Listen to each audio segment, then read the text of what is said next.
Hello' বন্ধু বান্ধৱীসকল, কি খবৰ নিশ্চয় ভাল। আজি কলেজ পালোহি আৰু আজি অলপ সোনকালে আহিবলগীয়া হ'ল বাৰু।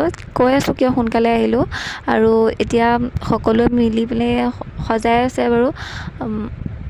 এতিয়া প্ৰিন্সিপাল ছাৰে সকলোৰে হয় দুআষাৰমান ক'লে, কোৱাৰ পাছতে মানে প্ৰগ্ৰেম আৰম্ভ হ'ব। আৰু কিহৰ প্ৰগ্ৰেম আৰম্ভ হ'ব সেইটোতো ক'মেই বাৰু।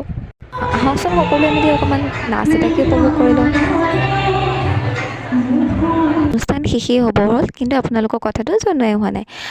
আচলতে আমাৰ এডুকেশ্যন ডিপাৰ্টমেণ্টৰ সম্প্ৰীতি এনাজৰী নামৰ এটা প্ৰগ্ৰেম পতা হৈছিলে, য'ত নৱাগতসকলক আদৰা হয় আৰু যিসকল প্ৰাক্তন দাদা বাইদেউ আছিলে তেওঁলোককো নিমন্ত্ৰণ কৰা হৈছে।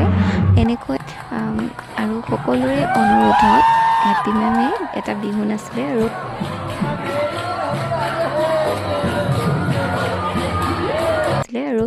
মেমে নাচা দেখি সকলোৱে মানে নাছিলে আৰু এনেকৈ আমাৰ অনুষ্ঠানটো সামৰণি মাৰিলে আৰু আমিও ঘৰলৈ আহিলোঁ। বাই।